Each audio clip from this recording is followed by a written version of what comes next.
Bawa barang sendiri tak ada masalah kat sini. Korang bawa datang kereta ataupun Assalamualaikum guys. Selamat pagi. Macam korang nampak sekarang ni yang dekat aku. Sorry lah, sekejap terbalik kan. Jangan surface kena lantai bang.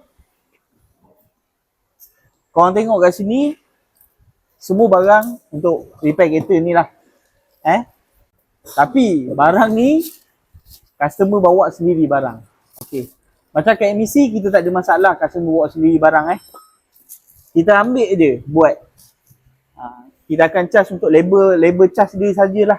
Untuk upah bawa barang sendiri tak ada masalah kat sini. Korang bawa datang kereta ataupun korang nak WhatsApp dulu cakap barang dah ada. Nakkan quotation untuk harga upah saja. Boleh WhatsApp datang MEC. Macam korang tengok kat sini ni dia boleh katakan major restoration.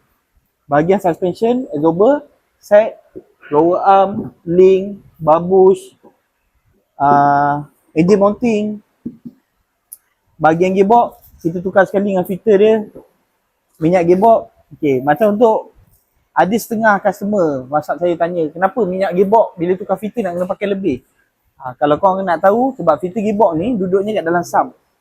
Bila kita buka, automatik minyak dekat dalam gearbox akan keluar habis. Dia masuk dalam ni filter. Minyak akan masuk dalam tapis. Jadi bila kita buka, full minyak akan keluar. Jadi minyak mesti kena pakai banyak punya. Untuk kita buat leveling dan check. Itu untuk CVT lah. Untuk ATF biasanya kita dah tahu lah berapa banyak kena pakai. Lagi satu, timing belt guys. Ini sangat penting lah untuk kereta yang guna timing belt Korang wajib tukar benda ni setiap 80,000 km ataupun 3 tahun. Mana satu datang dulu. Jangan tunggu lebih daripada 3 tahun baru nak tukar. Percayalah benda ni akan crack. Sebab ni sifat dia adalah kena tukar, wear and tear. Untuk bahagian enjin. Jadi minyak hitam pun ditukar. Brake pun dia buat, brake system. Tukar rotor disc, brake pad, brake pump tukar, brake drum. Sebab kereta ni dia dah datang, kita dah checking. Bahagian brake dia dekat dalam lining ni dah calar Jadi bila braking dia ada bunyi dengan pump dah ada bocor. Jadi kita sajakan semua untuk tukar. Customer pun beli barang. Saya request satu je tapi dia beli dua. Tak apa. Lagi cantik dia kata. Brake shoe kita tukar, brake pump, brake pad, minyak brake. Jadi point yang ditekan kat sini, korang ada barang sendiri. Tak tahu mana workshop nak pergi untuk bawa barang, pasang. Nak harga upah saja. Boleh Roger MEC. 3 cawangan kita ambil, tak ada masalah.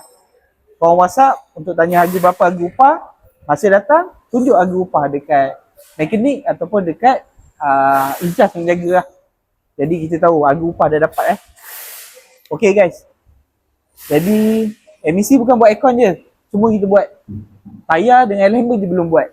Jadi kalau korang ada masalah macam ni, Roger je MEC. Alright.